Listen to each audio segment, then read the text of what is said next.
أعوذ بالله من الشيطان الرجيم بسم الله الرحمن الرحيم السلام عليكم ورحمة الله وبركاته إن الحمد لله نحمده ونستعينه ونستغفره ونعوذ بالله من شرور أنفسنا ومن سيئات أعمالنا من يهده الله فلا مضل له ومن يضلله فلا هادي له أشهد أن لا إله إلا الله وحده لا شريك له وأشهد أن محمدا عبده ورسوله أما بعد فقد قال الله تعالى في محكم تنزيل العظيم والفرقان المجيد يا أيها الذين آمنوا اتقوا الله حق تقاته ولا تموتن إلا وأنتم مسلمون يا أيها الذين آمنوا اتقوا الله وقولوا قولا سديدا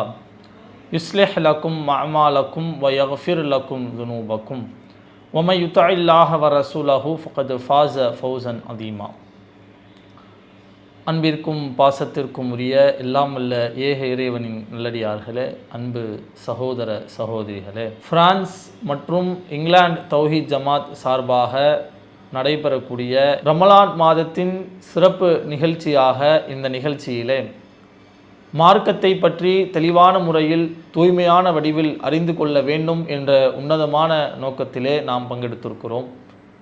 இந்த நேரத்தில் இறை அருள் பெற வாழ்ந்திடுவோம் என்ற தலைப்பின் கீழாக தொடர்ச்சியாக சில தகவல்களை நாம் பார்க்கவிருக்கிறோம். அதற்கு முன்பாக இறைவன் தன்னுடைய தூதருக்கு சொன்ன ஒரு கட்டளையை உங்களுக்கு நினைவூட்டிவிட்ட பிறகு என்னுடைய இந்த உரையை நான் ஆரம்பிப்பதற்கு விரும்புகின்றேன். அல்லாஹ் தன்னுடைய திருமறை குர்ஆனிலே நபிகள் நாயகம் ஸல்லல்லாஹு அலைஹி வஸல்லம் அவர்களை பார்த்து பேசும் பொழுது, ஃபதக்கிர், நபியே நீங்கள் மக்களுக்கு மார்க்கத்தை பற்றிய உபதேசங்களை செய்யுங்கள். ஃபஇன்ன ذிக்ரா தன்ஃபஉல் முஃமினீன், நீங்கள் செய்யக்கூடிய உபதேசங்கள் யாவும் நிச்சயமாக நம்பிக்கை கொண்டவர்களுக்கு அது பயனளிக்கும். அல்லாஹ் குர்ஆனில் சொல்லி காட்டுறான். இந்த வசனத்தை நினைவுபடுத்துவதற்கான காரணம் என்ன தெரியுமா? இறைவனை பற்றி, இறைவனுடைய மார்க்கத்தை பற்றி அவனுடைய வேதங்களிலிருந்து நபிகள் நாயகம் ஸல்லல்லாஹு அலைஹி வஸல்லம் அவர்கள் கூறிய பொன்மொழிகளிலிருந்து சில செய்திகளை, தகவல்களை நாம் கேட்போமே ஆனால் அது நிச்சயமாக தன்ஃபஉல் முஃமினீன், இறை நம்பிக்கையாளர்களுக்கு பயனளிக்க வேண்டும், பயனளிக்கும் வகையில் அது அமைந்திருக்க வேண்டும். மார்க்கத்தை பற்றி நாம் சில தகவல்களை கேட்டால் அது முஃமின்களாகிய நம்முடைய வாழ்க்கைக்கு பயனை தரணும். பயனை தர வேண்டும் என்றால் நம்ம என்ன செய்யணும்? ஒரு விஷயத்தை கேட்டுவிட்டு அதை கேட்டதோடு அப்படியே நாம் கடந்து விடாமல் நம்ம கேட்ட எல்லா விஷயத்தையும் நம்மளுடைய வாழ்க்கையில் நம்ம செயல்படுத்தும் போது தான் அது பயனளிக்கக்கூடியதாக அமைந்திருக்கும். அந்த அடிப்படையில் மார்க்கத்தை பற்றி நாம் கேட்கக்கூடிய எல்லா விஷயத்தையும் ஏற்கனவே நாம் கேட்ட செய்திகளாக, தகவல்களாக இருந்தாலும் கூட அதை மீண்டும் நாம் கேட்கும் பொழுது நமக்கு இன்னும் அதிகமான புத்துணர்ச்சியை தந்து அது போன்ற விஷயங்களை நம்முடைய வாழ்க்கையிலே செயல்படுத்தி அதை ஒரு பயனுள்ள கல்வியாக நாம் அமைத்து கொள்ள வேண்டும்.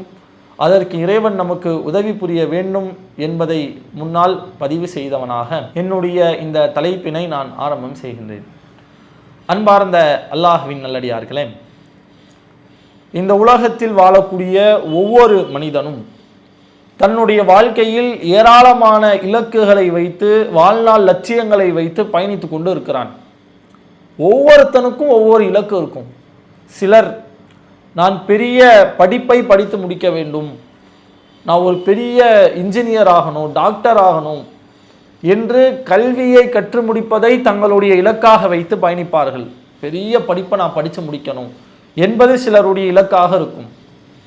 இன்னும் சிலர் ஒரு மிகப்பெரிய செல்வந்தனாக, கோடீஸ்வரனாக மாற வேண்டும், நான் கோடியில் புரளணும், எனக்கு 10-20 பங்களா இருக்கணும், 40-50 கார் இருக்கணும், அந்த அளவுக்கு நான் ஒரு பெரிய செல்வந்தனா, கோடீஸ்வரனா மாறணும் என்பது சிலருடைய இலக்காக இருக்கலாம்.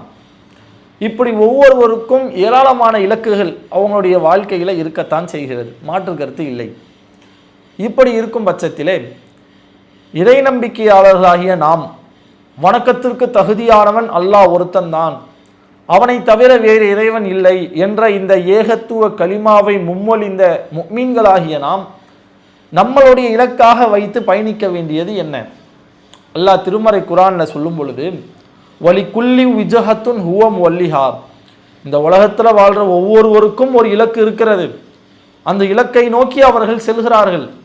நீங்கள் எதை உங்களுடைய இலக்காக வைக்க வேண்டும் என்பதை இறைவன் சொல்லி காட்டும் பொழுது ஃபஸ்தபிகுல் ஹைராத், நீங்கள் நன்மையை நோக்கி விரைந்து செல்லுங்கள் என்று அல்லாஹ் சொல்றான்.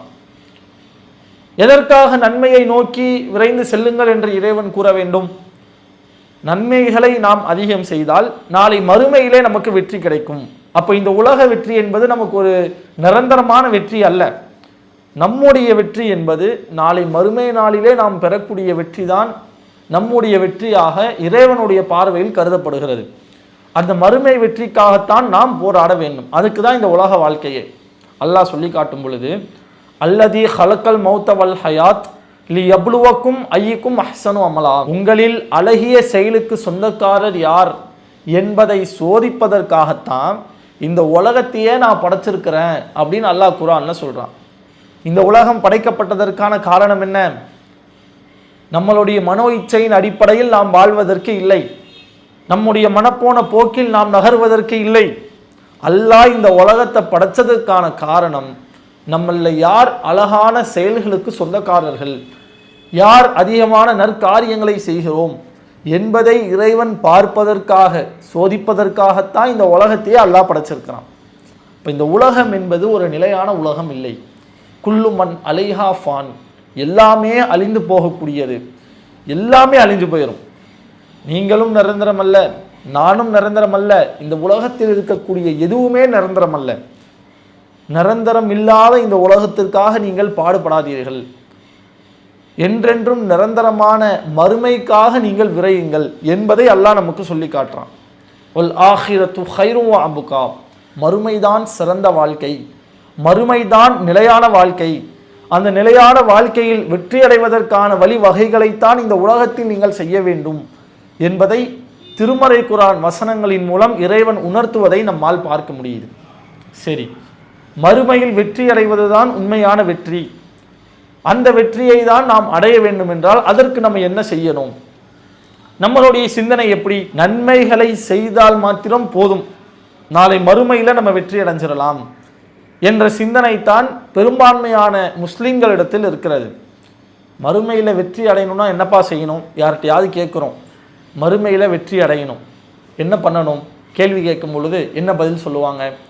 நிறைய நன்மை செய்யணும் பாய், அதிகமான நன்மைகளை நாம் செய்தால் இன்ஷா அல்லாஹ் மறுமையில் நமக்கு வெற்றி கிடைச்சிரும் என்று நன்மை செய்வதைத்தான் மறுமை வெற்றிக்கான ஒரு அளவுகோலாக சொல்லுவாங்க. ஆனால் அல்லாஹ்வுடைய தூதர் என்ன சொல்லி காட்டுறாங்க தெரியுமா? நபிகள் நாயகம் ஸல்லல்லாஹு அலைஹி வஸல்லம் அவர்கள் சொல்லி காட்டுகிறார்கள். புகாரியிலே 5673வது செய்தியாகவும் சஹீஹ் முஸ்லிமிலே 2816வது செய்தியாகவும் இடம்பெற்றிருக்கிறது.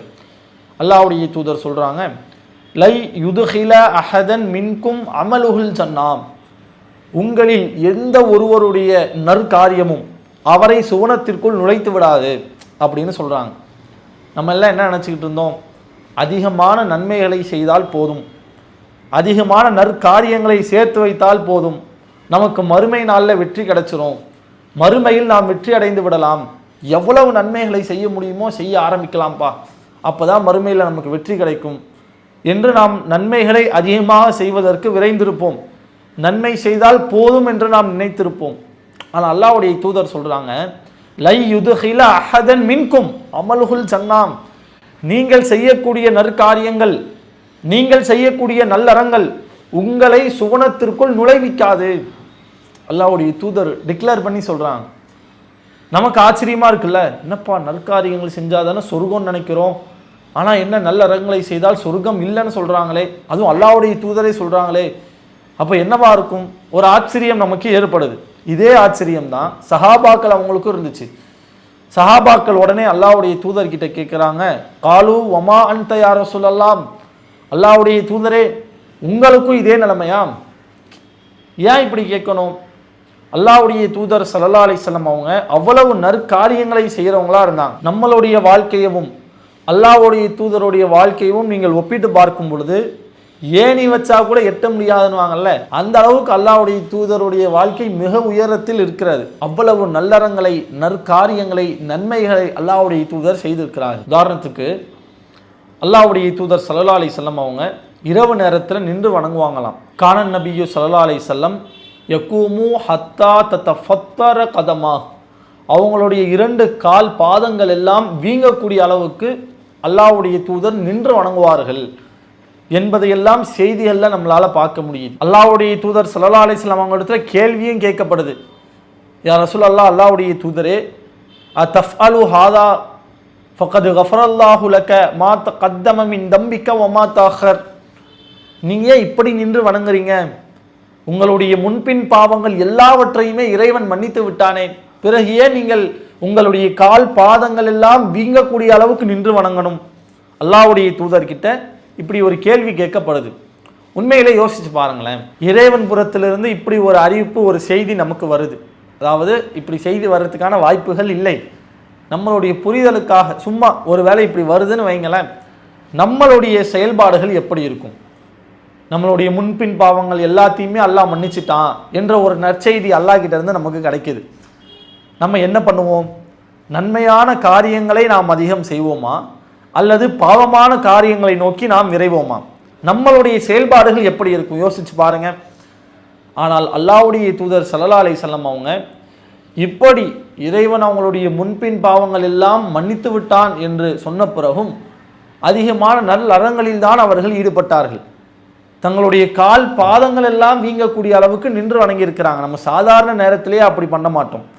நார்மலான ஒரு நேரத்தில் கூட நம்மளுடைய கால் வலிக்கிற அளவுக்கு கூட நம்ம நின்று வணங்குறது இல்லை. இதுவே நம்மளுடைய முன்பின் பாவங்கள் எல்லாம் மன்னிக்கப்பட்டு விட்டால் வணக்கம்னா என்னன்னே தெரியாது, நம்மளுடைய விருப்பத்தின் அடிப்படையில் நம்ம இருந்துட்டு போயிடுவோம். நம்மளுடைய நிலை இப்படி. ஆனால் அல்லாஹ்வுடைய தூதர் அவர்கள் கால் பாதங்கள் எல்லாம் வீங்கக்கூடிய அளவுக்கு நின்று வணங்கி இருக்கிறாங்க.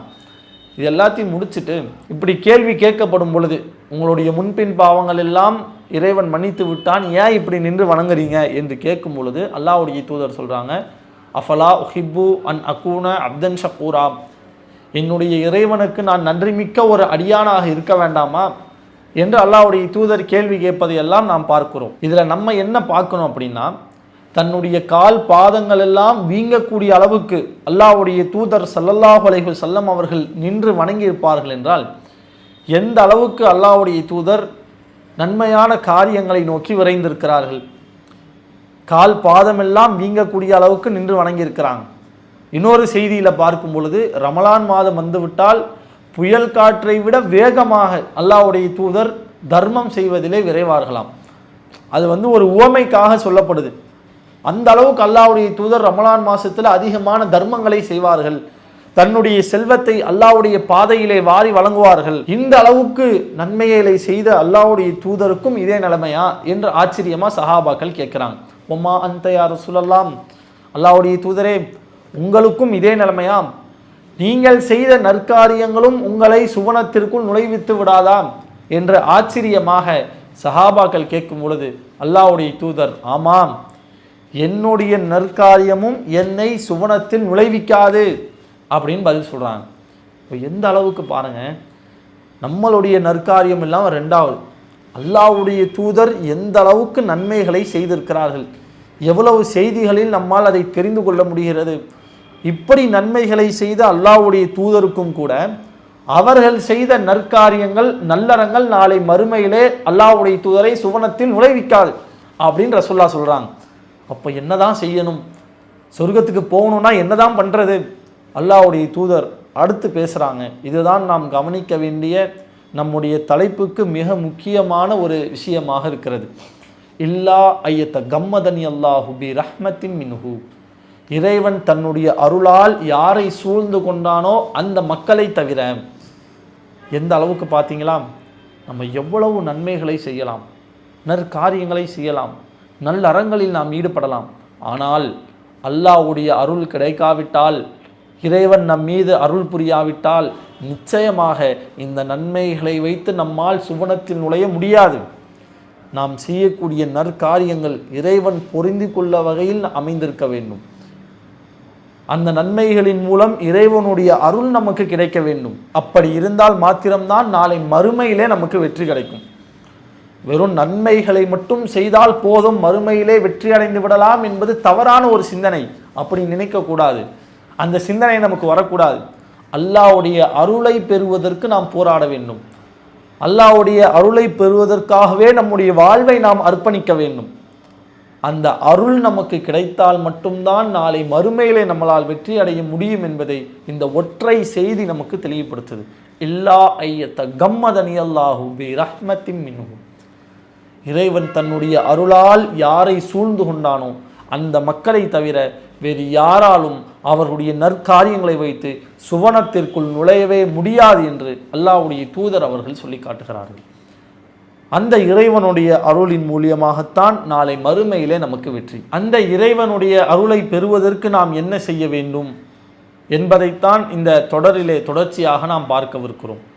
அதை பற்றி பார்ப்பதற்கு முன்பாக அல்லாஹ்வுடைய அருளை பற்றி ஏராளமான சிறப்புகளை இறைவனும் இறைவனுடைய தூதரும் நமக்கு சொல்லி காட்டுகிறார்கள். எந்த அளவுக்கு அப்படின்னா, நீங்கள் திருமறை குர்ஆன் வசனங்களை எடுத்து பார்க்கும் பொழுது ஏராளமான இடங்கள்ல அல்லாஹ் தன்னை ஒரு மிகப்பெரிய அருளாளனாக பல இடங்களில் சொல்லி காட்டியிருப்பான். உதாரணத்துக்கு அல்லாஹ் அக்பர்னு நம்ம தக்பீர் கட்டுறோம். தக்பீர் கட்டிய பிறகு என்ன பண்ணுவோம்? அல்லாஹும்ம பாயித் பைனி துவா ஓதுவோம், வஜ்ஜஹத் துவா ஓதுவோம்.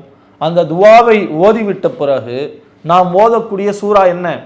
அல்ஹம்துலில்லாஹி ரப்பில் ஆலமீன், சூரா ஃபாத்திஹா ஓதுவோம். அகிலங்களின் இரட்சகன் அல்லாஹ்வுக்கே புகழ் அனைத்தும், அர் ரஹ்மான் இர் ரஹீம், அவன் அளவற்ற அருளாளன், நிகரில்லா அன்பாளன். முதல் அத்தியாயத்தின் 2வது வசனத்திலேயே அல்லாஹ் சொல்லி காட்டுறான், அர் ரஹ்மான் அர் ரஹீம், அவன் அளவற்ற அருளாளன், நிகரில்லா அன்பாளன். இந்த வாசகத்தை ஏராளமான இடங்கள்ல அல்லாஹ் சொல்லி காட்டுவதற்கு காரணம் என்ன தெரியுமா? என்னை போன்ற அருளாளன், கருணையாளன் வேற யாருமே இருக்க முடியாது என்பதை இறைவன் நமக்கு அவ்வப்போது உணர்த்துகிறான். 55வது அத்தியாயம் முதல் வசனம், அர் ரஹ்மான் அளவற்ற அருளாளன், அல்லமல் குர்ஆன், அவன் குர்ஆனை கற்றுத்தந்தான். முதல் வசனத்திலேயே அல்லாஹ் எதை பற்றி பேசுகிறான் பார்த்தீங்களா? தான் ஒரு மிகப்பெரிய அருளாளன் என்பதைத்தான் இறைவன் அந்த இடத்திலே நமக்கு பதிய வைக்கிறான். என்ன காரணம்? என்னுடைய அருள் என்பது அளவு கடந்தது, உங்களுடைய சிந்தனைக்கும் அப்பாற்பட்டது. அந்த அளவுக்கு மனிதர்களுக்கு நான் அருளை வாரி வழங்கக்கூடிய அளவற்ற அருளாளனாக இருக்கிறேன் என்பதை அவ்வப்போது இறைவன் நமக்கு தெளிவுபடுத்துகிறான். இன்னும் சொல்ல போனால் திருமறை குர்ஆனிலே 7வது அத்தியாயம் 156வது வசனத்தை எடுத்து பார்க்கும் பொழுது அல்லாஹ் மறுமையினுடைய அந்த வேதனை தண்டனையை பற்றி சொல்லி காட்டுறான். கால அதாபி, என்னுடைய தண்டனை, உசீபு பிஹி மன் அஷா, அதை வைத்து நான் நாடியவரை தண்டிப்பேன் என்று அல்லாஹ் சொல்லிவிட்டு, வரஹ்மதி வசிஅத் குல்ல ஷை, ஆனால் என்னுடைய அருள் இருக்கிறது அல்லவா, இது எல்லாவற்றையும் விட விசாலமானது அப்படின்னு அல்லாஹ் குர்ஆன்ல சொல்றான். நிறைய வேதனையை நான் தயார்படுத்தி வைத்திருக்கிறேன், இந்த வேதனையை வைத்து நான் யாரை நாடுவேனோ அவர்களை நான் தண்டிப்பேன் என்றெல்லாம் இறைவன் சொல்லிவிட்டு, ஆனால் என்னுடைய அருள் இருக்கிறது அல்லவா, என்னுடைய கருணை இருக்கிறது அல்லவா, இது எல்லாவற்றையும் விட விசாலமானது, என்னுடைய கோபத்தை விட, என்னுடைய தண்டனையை விட, மற்ற எல்லாவற்றையும் விட என்னுடைய அருள், என்னுடைய கருணை மிகவும் விசாலமானது என்பதை இந்த வசனத்தில் இறைவன் சொல்லி காட்டுவதை நம்மளால் பார்க்க முடியுது. இன்னும் சஹீஹ் புகாரியிலே இடம்பெற்றிருக்கக்கூடிய ஒரு செய்தி, இன்ன ரஹ்மதி சபகத் கதபி, என்னுடைய அருள் என்பது என்னுடைய கோபத்தை விட முந்திவிட்டது. அல்லாஹ் கோபப்படுவதை விட மக்களிடத்தில், மனிதர்களிடத்தில், மற்ற எல்லா உயிரினங்களிடத்திலும் அதிகம் இரக்கம் உள்ளவனாக, கருணை காட்டக்கூடியவனாக, அருள் வாரி வழங்கக்கூடியவனாக இருக்கிறான். அவனுடைய கோபத்தை விட அவனுடைய கருணை தான் அவனை மிகைத்திருக்கிறது. அல்லாஹ்வுடைய தூதர் ஸல்லல்லாஹு அலைஹி வஸல்லம் அவங்க இந்த செய்தியின் மூலம் நமக்கு சொல்லி காட்டுறாங்க. அதே மாதிரி புகாரியில் 5999வது செய்தியாக இடம்பெற்றிருக்கிறது. உமர் இப்னுல் ஹத்தாப் ரதியல்லாஹு அன்ஹு அவங்க அறிவிக்கிறாங்க. எந்த அளவுக்கு ஒரு அற்புதமான செய்தின்னு பாருங்களேன். அல்லாஹ்வுடைய தூதர் ஸல்லல்லாஹு அலைஹி வஸல்லம் அவங்க ஒரு போர்க்களம் முடிந்த பிறகு சில கைதிகளை கைவசம் வைத்திருக்கிறாங்க. அந்த கூட்டத்தில் இருந்த ஒரு பெண், அவங்களுடைய மார்பில் பால் சுரந்து கொண்டு இருக்கிறது. தன்னுடைய குழந்தையை தேடுறாங்க. குழந்தைக்கு பால் ஊட்ட வேண்டும் என்பதற்காக தன்னுடைய குழந்தை எங்கே இருக்கிறது என்று தேடுறாங்க. குழந்தை ஒரு கட்டத்தில் அவங்களுக்கு கிடைத்து விட்ட பிறகு அந்த குழந்தையை தன்னுடைய வயிற்றோடு அணைத்து அந்த குழந்தைக்கு புகட்டுகிறார்கள். எந்த அளவுக்கு ஒரு தாய் பாசம்! தன்னுடைய குழந்தையை தேடி போய் குழந்தை கிடைச்ச உடனே பாசத்தோடு வாரி தன்னுடைய வயிற்றோடு நெஞ்சோடு அணைத்து அந்த குழந்தைக்கு அந்த தாய் பால் புகட்டுகிறார்கள். இதை அல்லாஹ்வுடைய தூதர் சஹாபாக்கள் எல்லாம் இந்த நிகழ்வை பார்க்குறாங்க. பார்த்து விட்ட பிறகு அல்லாஹ்வுடைய தூதர் மற்ற சஹாபாக்கள் இடத்துல ஒரு கேள்வியை கேட்குறாங்க. அத்தரவுன ஹாதிஹி தாரிஹத்தன் வலதஹா ஃபின்னார், நீங்கள் இந்த பெண்ணை அவளுடைய குழந்தையை நெருப்பில் தூக்கி எரிபவராக பார்ப்பீர்களா அப்படின்னு கேட்குறாங்க. அவங்களுடைய குழந்தைக்கு பால் ஊட்டினாங்கல்ல, எந்த அளவுக்கு வாரி அணைத்து தன்னுடைய பாலை அந்த குழந்தைக்கு அவர்கள் ஊட்டினார்கள். இவ்வளவு பாசம் மிக்க ஒரு பெண் தன்னுடைய அந்த குழந்தையை நெருப்பில் தூக்கி போடுறவளா நீங்கள் பார்த்துருக்கீங்களா? பார்க்க முடியுமா? அப்படி ஒரு சூழல் ஏற்படுமா என்று கேட்கும் பொழுது சஹாபாக்கள் பதில் சொல்கிறாங்களா, இல்லை அல்லாஹ்வுடைய தூதரே, இது எப்படி சாத்தியம்? எப்படி ஒரு தாய் தன்னுடைய பச்சிலம் குழந்தையை நெருப்பில் தூக்கி போடுவார்? எவ்வளவு பாசம் வச்சிருப்பா, எவ்வளவு நேசம் வச்சிருப்பா. உண்மைதானே? இப்போ குழந்தைகளுக்கு சின்னதாக ஒரு நெருப்பு காயம் ஏற்பட்டுருச்சு, மெழுகுவத்தி 19 இல்லை வேறு ஏதாவது வச்சு விளையாடும் பொழுது, தீக்குச்சி வச்சு விளையாடும் போது விரலில் லைட்டாக நெருப்பு பட்டுருச்சுன்னு வைங்களேன், தாயால் அதை பொறுத்துக்க முடியுமா? என்னென்ன மருந்தெல்லாம் வைக்க முடியுமோ அது எல்லாத்தையுமே வைப்பாங்க, ஹாஸ்பிட்டல் கூப்பிட்டு போவாங்க. தாயுடைய உள்ளம் பதறி போயிடும். அப்போ பச்சிலம் குழந்தையை ஒரு தாய் எப்படி நெருப்பில் தூக்கி போடுவான்? சான்ஸே இல்லையே, வாய்ப்பே இல்லையே. அதைத்தான் சஹாபாக்கள் சொல்கிறாங்க. அல்லாஹ்வுடைய தூதர் கேட்கும் பொழுது தரவுன ஹாதிஹி தாரிஹத்தன் வலதஹா ஃபின்னார், இந்த பெண்ணை நீங்கள் அவள் தன்னுடைய குழந்தையை நெருப்பில் தூக்கி போடுபவராக பார்ப்பீர்களா? அதற்கான சாத்தியம் இருக்கா அப்படின்னு அல்லாஹ்வுடைய தூதர் கேட்கும் பொழுது சஹாபாக்கள் சொல்கிறாங்க, இல்லை அல்லாஹ்வுடைய தூதரே, அந்த பெண் அவளுடைய குழந்தையை நெருப்பில் தூக்கி போடுவதற்கான வாய்ப்பே இல்லை, சான்ஸே இல்லை, பார்க்கவே முடியாது, அப்படி நடக்கவே நடக்காது. ஒரு தாய் எப்படி இந்த மாதிரி பண்ணுவா என்று சஹாபாக்கள் அல்லாஹ்வுடைய தூதரிடத்தில் பதிலளிக்கும் பொழுது உடனே அல்லாஹ்வுடைய தூதர் அவங்க சொல்கிறாங்க, அல்லாஹு அர்ஹமு பி இபாதிஹி மின் ஹாதிஹி பி வலதிஹா. இறைவன் இருக்கிறான் அல்லவா, அவன் இந்த தாய் அவளுடைய குழந்தையின் மீது எவ்வளவு பாசம் வைத்திருக்கிறாளோ அதை விட தன்னுடைய அடியார்கள் மீது மிகப்பெரிய பாசத்தை இறைவன் வைத்திருக்கிறான். அந்த அளவுக்கு தன்னுடைய அடியார்கள் மீது இரக்கம் காட்டக்கூடியவனாக இருக்கிறான், மிகப்பெரிய அளவில்லா அன்பாளனாக இருக்கிறான். எந்த அளவுக்கு பாருங்க, ஒரு தாய் தன்னுடைய குழந்தையை நெருப்பில் தூக்கி போடுறதுக்கு வாய்ப்பே இல்லைல்ல. எந்த அளவுக்கு அப்போ அவன் நேசம் வச்சிருப்பான், அன்பாக இருப்பாள். அதை விட இறைவன் தன்னுடைய அடியார்களின் மீது மிகப்பெரிய அன்பாளன், அளவில்லா அன்பாளன், அளவற்ற அருளாளன், அளவிலா அன்பாளனுக்கான விளக்கத்தை பார்த்தீங்களா? அல்லாஹ் குர்ஆன்ல ஏராளமான இடங்கள்ல ஏன் அர் ரஹ்மான் அர் ரஹ்மான் அர் ரஹீம் சொல்லணும், அல்லாஹ்வுடைய தூதர் தெளிவுபடுத்துகிறாங்க. இறைவனுடைய கருணை அளப்பெரியது, அளவு கடந்தது, நம்மளுடைய சிந்தனைக்கும் அப்பாற்பட்டது. இன்னும் ஏராளமான செய்திகள் அல்லாஹ்வுடைய தூதர் ஸல்லல்லாஹு அலைஹி வஸல்லம் அவங்க இறைவனுடைய அன்பு என்பது, அருள் என்பது, அவனுடைய கருணை என்பது எவ்வளவு அளப்பெரியது, எந்த அளவுக்கு பிரம்மாண்டமானது என்பதை உணர்த்தும் வகையில் பல இடங்களில் சொல்லி காட்டுறாங்க. புகாரியில் 6000 இடம்பெற்று இருக்கக்கூடிய செய்தியை பார்த்தீங்கன்னா அல்லாஹ்வுடைய தூதர் அவங்க சொல்லி காட்டுறாங்க, ஜஅலல்லாஹுர் ரஹ்மத மிஅத ஜுஸு, அல்லாஹ் அருளை, அவனுடைய கருணையை 100 பங்குகளாக பிரித்திருக்கிறான். ஃபஅம்ஸக இந்தஹு 99 ஜுஸா, தன்னிடத்தில் 99 பங்கை இறைவன் வைத்துக்கொண்டு, தன்கிட்ட 99 பங்கை இறைவன் வைத்துக்கொண்டு வ அன்ஸல ஃபில் அர்லி ஜுஸா வாஹிதா, ஒரே ஒரு பங்கு, பேலன்ஸ் ஒன்று இருக்கா, அதை மாத்திரம் இறைவன் பூமியில் இருக்கக்கூடிய எல்லா உயிரினங்களுக்கும் எல்லாத்துக்கும் அல்லாஹ் கொடுத்துட்டான். அன்பு என்ற இந்த விஷயத்தை, அருள் கருணை என்ற இந்த விஷயத்தை மொத்தம் 100 பங்காக பிரித்து 99 பங்கை இறைவன் தன் கையில் தன்வசம் வைத்துக்கொண்டு ஒன்றை மட்டும் இறைவன் பூமியில் இருக்கக்கூடிய எல்லா உயிரினங்களுக்கும் வழங்கியிருக்கிறான். யோசித்து பாருங்க, ஒரு தாய் அவளுடைய குழந்தையை எந்த அளவுக்கு நேசிப்பாள், ஒரு தந்தை அவனுடைய பிள்ளையை எந்த அளவுக்கு நேசிப்பார், கணவன் மனைவி நேசம், மனைவி கணவனை நேசிப்பது, சகோதரர்கள், நண்பர்கள், இப்படி உலகத்தில் இருக்கிற எல்லா அன்பு, எல்லா கருணை எந்த அளவுக்கு பறந்து விரிந்து இருக்கிறது, அது எல்லாமே அந்த 1% வரும்.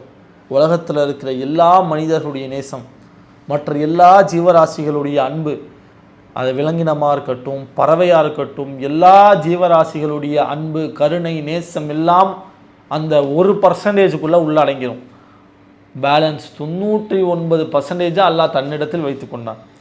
இந்த உலகத்தில் இருக்கிற மிகப்பெரிய நேசமாக தாயுடைய நேசத்தை பார்க்கலாம், தந்தையுடைய நேசத்தை பார்க்கலாம், கணவன் மனைவி அவர்களுக்கு மத்தியில் இருக்கக்கூடிய நேசத்தை பார்க்கலாம். இது எல்லாமே அந்த 1% வரும் என்றால் 99 மடங்கை தன்வசம் வைத்து கொண்ட இறைவன் எவ்வளவு கருணையாளனாக இருப்பான், எவ்வளவு அன்பாளனாக இருப்பான், எந்த அளவுக்கு இறைவன் தன்னுடைய மக்களுக்கு, தன்னுடைய அடியார்களுக்கு அளவற்ற அருளாளனாக இருப்பான் என்பதை இந்த ஒற்றை செய்தியிலிருந்து நம்மளால் தெரிஞ்சிக்க முடியுதா இல்லையா? அதே மாதிரி இந்த உலகத்தில் நாம் செய்யக்கூடிய நல்லறங்கள், நாம் செய்யக்கூடிய தீமைகள் எல்லாமே எழுதப்படுது. இறைவன் எல்லாத்தையுமே நோட் பண்ணுறான். மறுமையில் அதற்கான விசாரணை நமக்கு இருக்கிறது. அதை பற்றி அல்லாஹ்வுடைய தூதர் ஸல்லல்லாஹு அலைஹி வஸல்லம் அவங்க ஒரு செய்தியில் நமக்கு சொல்லி காட்டுறாங்க. இன்னல்லாஹ கதபல் ஹசனாத் வஸ்ஸய்யிஆத், அல்லாஹ் நன்மைகளையும் எழுதுகிறான், தீமைகளையும் அல்லாஹ் எழுதுகிறான். சும்ம பையன தாலிக், பிறகு அவன் அதை தெளிவுபடுத்துகிறான். நன்மையும் அல்லாஹ் எழுதுறான், தீமையும் அல்லாஹ் எழுதுறான் என்பதை அல்லாஹ்வுடைய தூதர் சொல்லிவிட்டு, ஃபமன் ஹம்ம பி ஹசனா ஃபலம் யஅமல்ஹா, யார் ஒரு நன்மையை செய்ய வேண்டும் என்று நினைக்கிறாரோ, மனசால் நினைக்கிறார், ஃபலம் யஅமல்ஹா, ஆனால் அவர் அதை செய்யவில்லை, அந்த நன்மையான காரியத்தில் அவர் ஈடுபடலை. நன்மையில் ஈடுபடாமல் ஒரு நன்மையை செய்ய வேண்டும் என்று யார் எண்ணுவாரோ, கதபஹல்லாஹு லஹு இந்தஹு ஹஸனத்தன் காமிலா, இறைவன் அவர் எண்ணியதற்காக அவருக்கு ஒரு முழுமையான நன்மையை கொடுத்துட்றான் அப்படின்னு அல்லாஹ்வுடைய தூதர் சொல்கிறாங்க. நன்மையை செய்யலைங்க. உதாரணத்துக்கு ரோட்டில் நடந்து போகிறோம், அங்கே யாசகம் கேட்டு ஒருத்தவங்க வராங்க, கண் தெரியாதவங்க, கை இல்லாதவங்க, யாரோ ஒருத்தவங்க. அவங்கள பார்த்தாலே நமக்கு பரிதாபமாக இருக்குது. சரி, ஏதாவது நம்ம தர்மம் செய்யலான்னு நினைக்கிறோம், திடீர்னு நம்மளால் செய்ய முடியல. பஸ்ஸு வந்துருச்சு, கார் வந்துருச்சு, இல்லை ட்ரெயின் வந்துருச்சு, ஏறி போயிட்டோம். அவங்களுக்கு தர்மம் செய்வதற்கான ஒரு சூழல் அமையல, வாய்ப்பு கிடைக்கல. ஆனால் செய்யணுன்ற அந்த எண்ணம் நம்மளுடைய உள்ளத்தில் இருக்குது. அவங்களுக்கு ஏதாவது செய்யணும், தர்மம் செய்யணும், காசு கொடுக்கணும் என்ற நல்ல எண்ணம் நம்மளுடைய உள்ளத்தில் இருக்கிறது. ஆனால் அதை செயல் வடிவில் நாம் செயல்படுத்தவில்லை. இப்படி இருக்குதுல, நீ நல்லதை நினச்ச, நீ செய்யணும்னு நினச்ச, உன்னால் செய்ய முடியல, இருந்தாலும் நீ எண்ணியதற்காக, நினைத்ததற்காக உனக்கு நான் ஒரு நன்மையை தரேன். அல்லாஹ் நன்மையை தரான். நாம் எண்ணியதற்காக நமக்கு ஒரு நன்மை. அதே மாதிரி அல்லாஹ்வுடைய தூதர் சொல்கிறாங்க, ஃபஅமிலஹா, அவன் எண்ணியதோடு விட்டுவிடாமல் அதை செய்து விட்டால், அந்த நன்மையை அவன் செய்து விட்டால், தர்மம் செஞ்சிட்டான், இல்லை வேற ஏதாவது நன்மையான காரியத்தை செய்யணும்னு நினச்சி செஞ்சு முடிச்சுட்டான், கதபஹல்லாஹு லஹு இந்தஹு அஷரத ஹசனாத் இலா சபஇ மிஅத்தி லிஅஃபின், அல்லாஹ்வுடைய தூதர் சொல்கிறாங்க, அவனுக்கு அந்த நன்மையை செய்த காரணத்தினால் 10 700 மடங்கு வரை அவனுக்கு நன்மைகள் எழுதப்படுகிறது. மனசில் நினச்சா ஒரு நன்மை, நீ அதை செஞ்சிட்டியா, செயல் வடிவில் நீ கொண்டு வந்து விட்டாயா, உனக்கு நான் ஒரு நன்மை 2 நன்மைலாம் இல்லை, 10 700 மடங்கு வரைக்கும் நான் உனக்கு நன்மையை தரேன் அப்படின்னு இறைவன் தன்னுடைய அடியார்கள் மீது அளவற்ற அருளை வழங்குகிறான். எந்த அளவுக்கு பாருங்கள், ஒரு நன்மையை செய்ய வேண்டும் என்று நினைத்து அதை செயல் வடிவில் கொண்டு வந்தால், செய்து முடித்து விட்டால், கதபஹல்லாஹு லஹு இந்தஹு அஷரத ஹசனாத் இலா சபிஇ மிஅத்தி லிஇஃப், 700 மடங்கு வரை, 10 700 மடங்கு வரை, 10 மடங்குல இருந்து 700 மடங்கு வரைக்கும் அல்லாஹ் என்ன பண்ணுறான், நன்மையை வாரி வழங்குறான். எவ்வளோ பெரிய அருளாளன் பாருங்க. அதே மாதிரி அதுக்கு அடுத்து தொடர்ச்சி அல்லாஹ்வுடைய தூதர் சொல்கிறாங்க, வமன் ஹம்ம பி ஸய்யிஆ ஃபலம் யஅமல்ஹா, ஒருவர் ஒரு தீமையான காரியத்தை செய்யணும்னு நினைக்கிறார், ஒரு பாவத்தை செய்ய வேண்டும் நினைக்கிறார், ஆனால் செய்யலை. அப்படி செய்யாத போது கதபஹல்லாஹு லஹு இந்தஹு ஹஸனத்தன் காமிலா, அவர் பாவத்தை செய்யணும் நினச்சும் செய்யாத காரணத்தினால அல்லாஹ் அவருக்கு ஒரு நன்மையாக கொடுக்குறான். அதே மாதிரி ஃபஅமிலஹா, அவர் அந்த பாவத்தையே செஞ்சிட்டார், கட்டுப்பாட்டை மீறி ஷைத்தானுடைய ஊசலாட்டத்தின் காரணமாக அவர் அந்த பாவத்தை செய்து விடுவாரே, ஆனால் கதபஹல்லாஹு லஹு ஸய்யிஅத்தன் வாஹிதா, அல்லாஹ் ஒரே ஒரு பாவத்தை தான் அவருக்கு எழுதுகிறான். நன்மை செஞ்சால் 10 700 மடங்கு, ஆனால் நீ பாவம் செஞ்சியா ஒரே ஒரு மடங்கு தான் உனக்கு பாவம் எழுதப்படுது. எந்த அளவுக்கு இறைவன் நம் மீது கருணை மிக்கவனாக, அருள் வளம் மிக்கவனாக இருக்கிறான் பாருங்க. நாளை மறுமையில் எப்படியாவது நம்ம வெற்றி அடையணும், எப்படியாவது நம்மளை நரகத்திலிருந்து பாதுகாத்துக்கணும் என்பதற்காக இறைவன் தன்னுடைய அருளை நமக்கு வாரி வழங்குகிறான்.